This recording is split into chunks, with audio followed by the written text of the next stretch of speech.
maminaw sa iyang pulo. Gusto?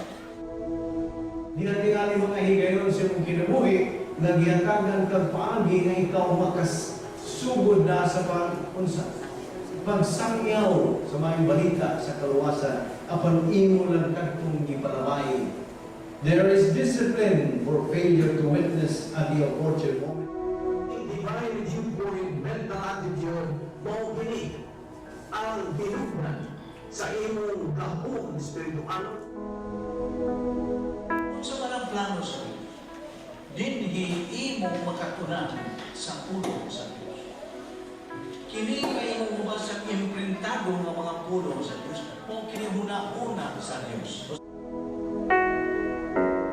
Ang Diyos pinaagi sa iyang grasya, mipahimutang sa Vic Balbido Evangelistic Ministry, isip usa sa iyang paagi sa pagpadala sa iyang mensahe, sa paghupay ug paglaom. Tiwala niini karong mahulgaon o makuyaw nga kahimtang sa kalibutan. Karon aniya si Evangelist Vic Balbido nga may dala nga mga pulong nga angay sa atong pagpamalandong, ingon nga mga magtutuo ni Ginoong Hesukristo. The Word of God is alive and powerful, sharper than any two-edged sword, piercing even to the dividing asunder of soul and spirit, and of the joints and marrow, and is a critic of thoughts and intents of the heart.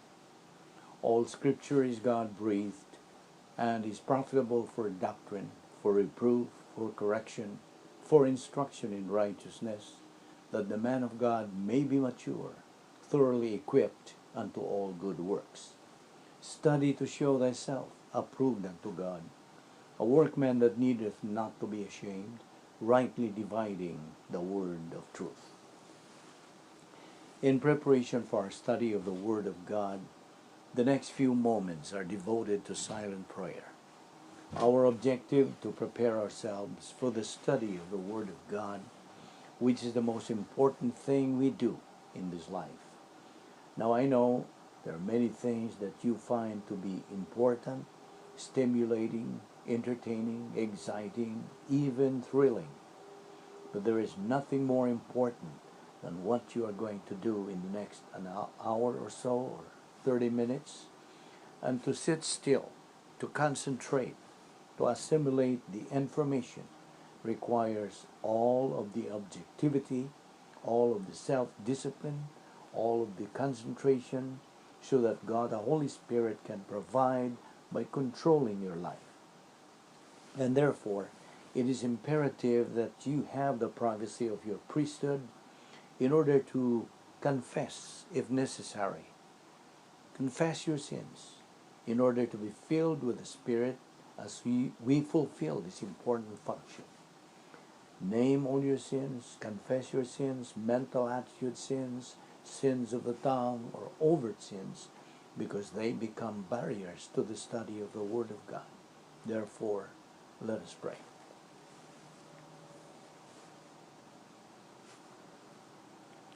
Let us pray. Because we belong to the Heavenly Father, we have the right and the privilege of fulfilling our priesthood by listening to the teaching of the Word of God. We recognize that our growth, our orientation to life, our understanding of your plan, your purpose, your design for each one of us is based upon the constant, daily, consistent assimilation of the Word. We recognize that there is no substitute for this Word, that there is no capacity for our life that can be in any way counterfeited apart from what we have because of Thee. Thank you, Father, for your faithfulness. Thank you for providing for us this portion of your Word. May God, the Holy Spirit, now sanctify it to the nourishment of our soul. For we ask it in Christ's name. Amen. Well, once again, we are here in good health, alert, with a clear mind, alive and kicking, all because of God's mercy, love, courtesy, and grace of God. We don't deserve it, we don't earn it, nor work for it. Why? Because it is grace. Now, first of all, what is your priority in life? Is it your job? Is it your loved ones? Is it your car? Is it your bank deposits? Your wealth? Is it anything you think is valuable to you? Well, every individual person has his own priority in life, and that's his privilege and right. What's important is that he is contented and happy with that kind of priority. But most especially, its ultimate end result is positively beneficial and is God's Word. It cannot be denied that a lot of people nowadays have wrong priorities in life. But why? Is it because of several factors? One is his environment, and one that gives him considerable experiences in life.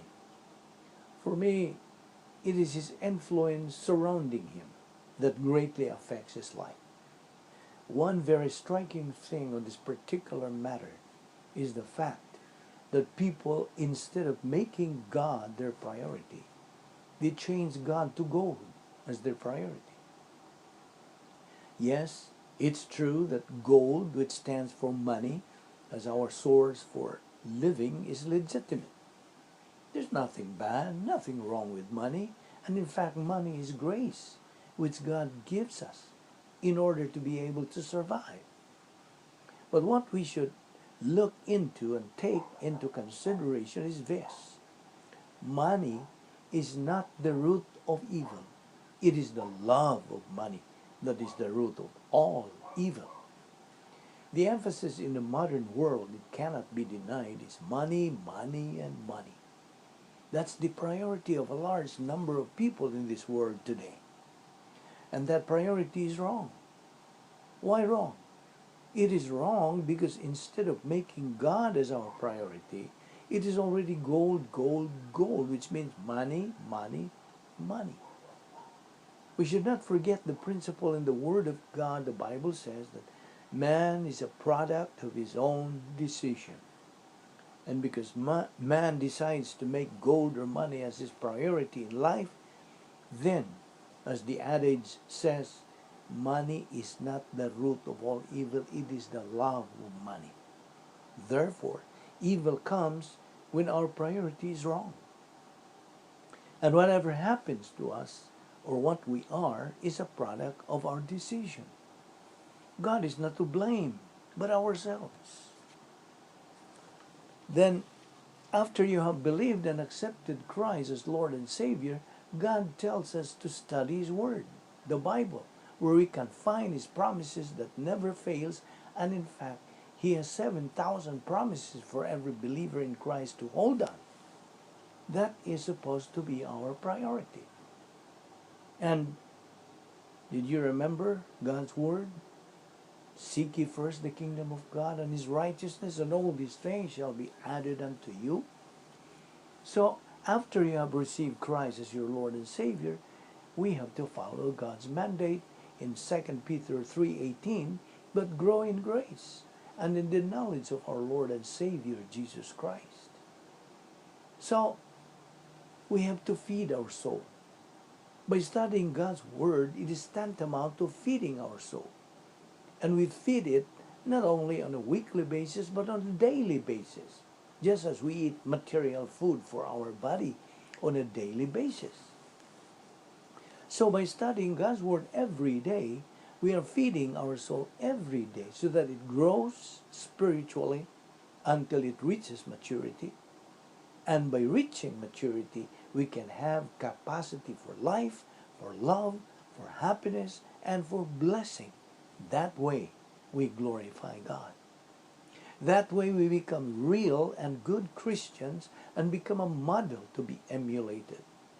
We become assets to society, thus making a big contribution not only to our country, but most especially to God, the author of all and the giver of all.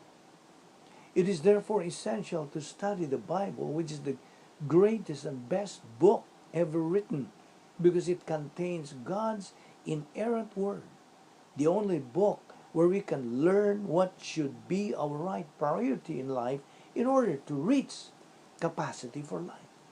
In other words, we would be able to prioritize the giver rather than the gift.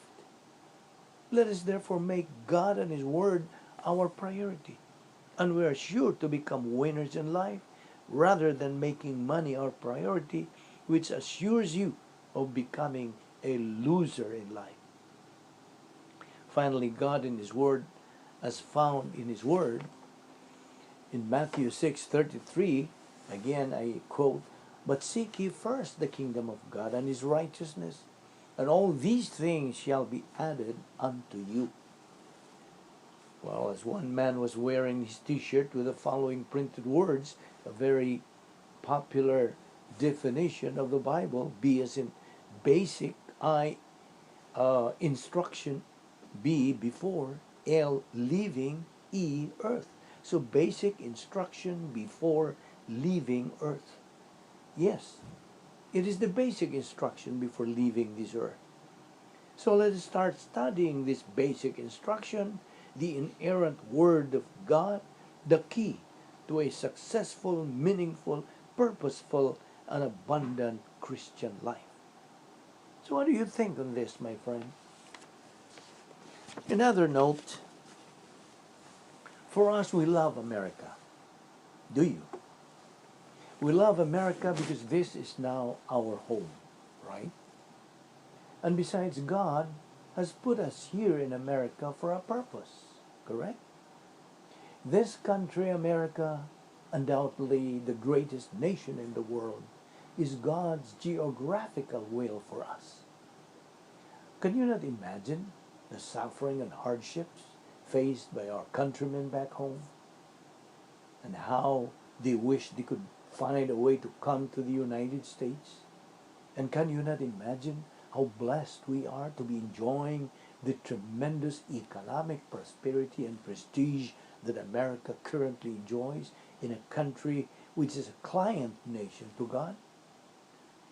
You see, life without America, therefore, would be a radical change because of what I just said, the tremendous economic prosperity and prestige of America. However, as we keep going in our spiritual life, we need some absolutes, anchors of the soul, those things that do not change in our lives. Is there anything that never ever changes? Absolutely. Now, what are the things that never change? Well, number one, God's character. God's character will never ever change. Malachi 3:6 says, "I, the Lord, do not change." The immutability of God is an island of stability. It is a reality that guarantees that no matter what happens this year and next year and in the years to come, God's grace will be available to provide for our needs. God's unchanging love is always available even during the worst changes in history. Jeremiah 31:3 says, "I have loved you with an everlasting love." Number two, God's word will never ever change. Isaiah 40 verse 8 says, "The grass withereth and the flowers fadeth, but the word of our God shall stand forever." You see, the Bible is timeless. Besides timeless, it's enduring and eternal. That means the doctrines, the reproofs, the corrections, the instructions and promises that we will need to live this year and the years to come will be available as an island of stability. The Bible continues to be the most published and distributed book on this planet. The book has been more criticized, more judged, more ridiculed, more banned, more burned than the Bible. And yet, it is still available and will be as fresh and relevant at all times as it has been in the last 2 millenniums. Number three, God's purpose for our lives will never ever change. Psalm 33:11 says, His plans endure forever. His purposes last eternally. God knew we would be born in the previous century. God knows exactly the circumstances and changes that will take place in our lifetime, correct? And God designed a purpose for our lives before we were born. He will provide the teachers, the spiritual gifts, the passion, the abilities, the personality, the experiences, and the logistics necessary to fulfill this purpose. This will be an island of stability at all times for every believer. Now, question. Can we miss God's purpose for our lives? Answer, absolutely. Now tell me, how can we miss it? Well, we can miss it by unbelief, neglect, disobedience, rebellion, laziness, arrogance, etc. And that's the great tragedy of millions of people in America and billions around the world. Question. Can we get back on track after making bad decisions and wasting years of our life? Absolutely.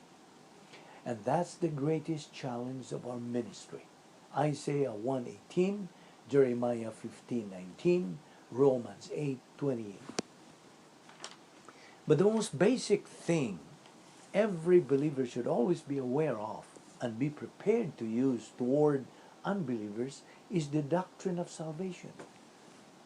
First of all, here is the cross. Picture to you the cross, representing the point of salvation. Old Testament salvation was through faith in Christ. They look forward to the cross by faith, just as today we look back to the cross, also by faith. Salvation always has been and always will be through faith in Jesus Christ. As John 3:36 declares, He that believeth on the Son hath everlasting life, and he that believeth not the Son shall not see life, but the wrath of God abideth on him. The only difference between the Old and the New Testament salvation is where the individual lives historically with regard to the cross. Apart from that, there is no difference. There is only one Savior. Because there is only one Savior, then there is only one way of salvation. Jesus says, I am the way, the truth, and the life. No man cometh unto the Father but by me. John 14:6. Acts 4:12. Neither is there salvation on any other under heaven given among men, whereby we must be saved. Therefore, like I just said, since there are only one Savior, there is only one way of salvation. That one way of salvation is faith in the Lord Jesus Christ. Faith alone in Christ alone. Therefore, people were saved in the Old Testament exactly the same way they were saved in the New Testament, by believing in the finished, efficacious work of Jesus Christ on the cross. Now, picture to you a top circle and the bottom circle. In the top circle, that is what we mean by eternal relationship with God. You are put in union with Christ. The Holy Spirit picks you up at the moment of salvation and puts you in union with Christ. And that union is eternal. No one can pluck you out from the hand of God. No one. Not even the demons, Satan and his demons and principalities or power can pluck you out from the hand of God. You are eternally in union with Christ. That is the top circle. On the bottom circle is the fellowship sphere, temporary relationship, temporary fellowship. So, the union with Christ on the top circle is the eternal family relationship with God. Once a member of the family of God, always a member of the family of God. Once saved, always saved. Question: how do we enter into a human family? The answer is by birth. How do we enter into a spiritual divine family? also by birth. You see, it is every single believer's responsibility to witness for Christ. The believer can witness for Christ either through his lips or through his life. When, as a believer, you witness for Christ, always remember this. Make the issue out of the issue and make the issue clear and get accurate doctrine. As a matter of fact, every believer is a missionary. Every believer has a spiritual ministry. Every believer in Christ is a salesman for Christ, carrying a perfect product, message of salvation. Why perfect? Because it bears an eternal warranty. And do you know what? This product, which has an eternal warranty, is free. Why free? Because someone has already paid it out for you. All one has to do is simply to accept it by faith. You see, in spiritual death, the divine solution is only by faith in Christ alone. Anything added to faith is a human solution, and salvation is not yours. Do you know why? Because faith accompanied by human works is invalid. The only valid faith is faith without works. Did you hear me right? The only valid faith is faith without works. You can have tons of religion without 1 ounce of salvation. If we could only earn our salvation, Christ would not have died to provide it. Salvation is a gift to be received, not a goal to be achieved. No one is so good that he can save himself. No one is so bad that God cannot save him. Faith plus lordship salvation, faith plus commitment, faith plus anything negates salvation.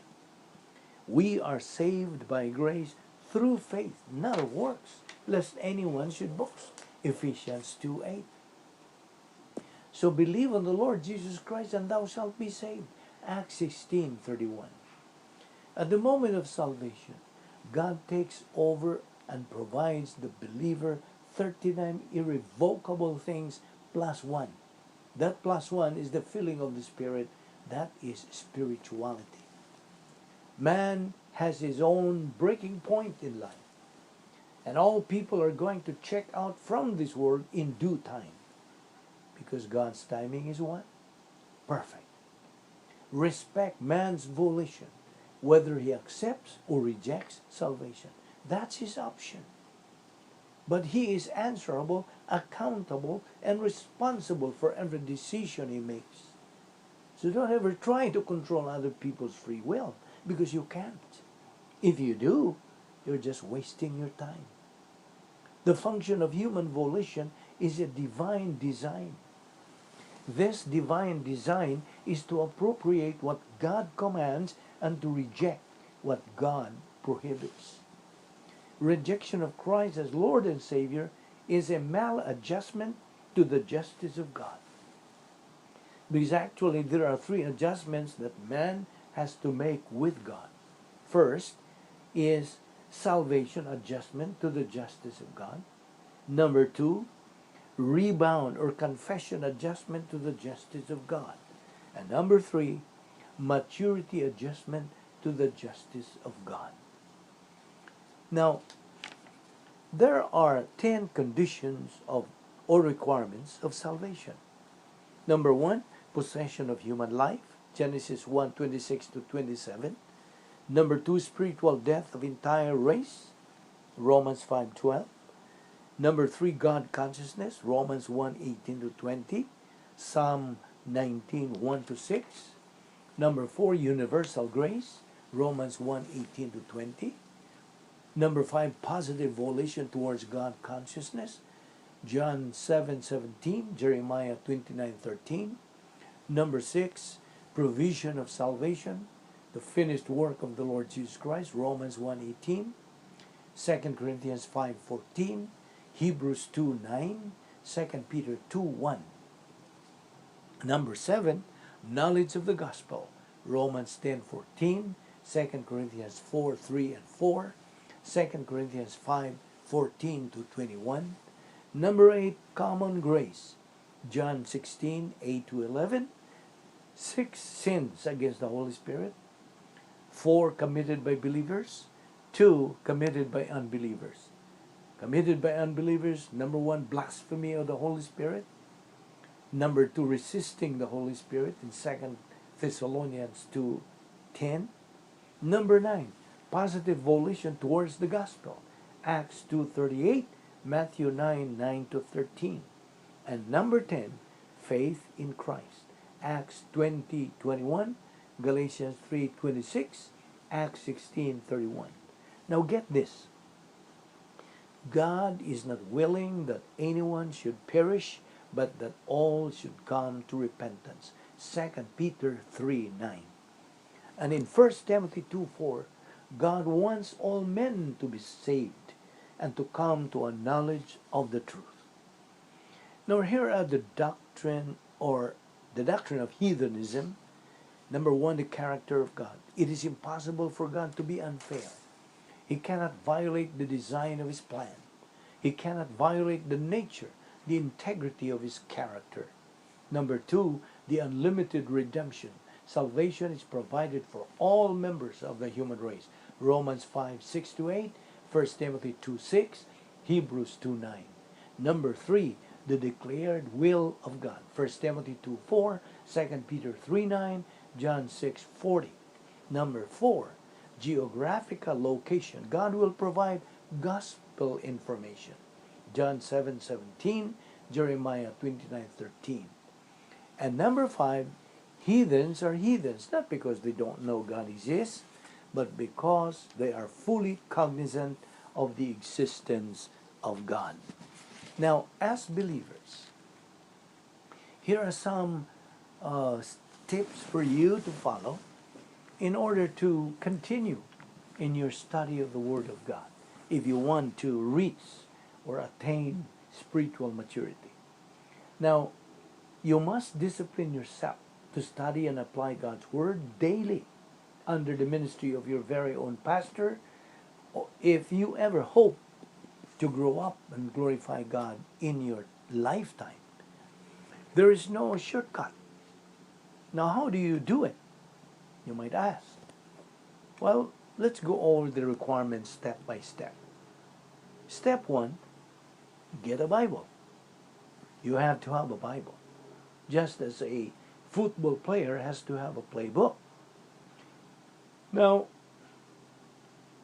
a freshman must be ready to play football or or baseball, basketball. You have to have a playbook and learn this place. The Christian must also learn. And a Bible is the required book.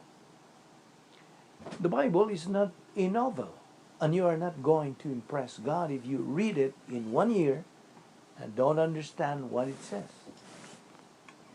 The Bible is a textbook, and it is designed to be taught to you by a man who has the spiritual gift called pastor-teacher, as taught in Ephesians 4:11 to 13. So to grow up, you must have a Bible and a teaching pastor. And we will continue discussing on this next time, and we encourage you to follow and continue following our Bible study through the YouTube. The scripture declares God in this manner loved the world that He gave His only born Son, that anyone believing in Him may not perish but have everlasting life. For God sent not His Son into the world to condemn the world, but that the world through Him might be saved. He that believeth on Him is not condemned, but he that believeth not is condemned already, because he hath not believed in the name of the only begotten Son of God. Jesus Christ went to the cross. He died for the sins of the human race.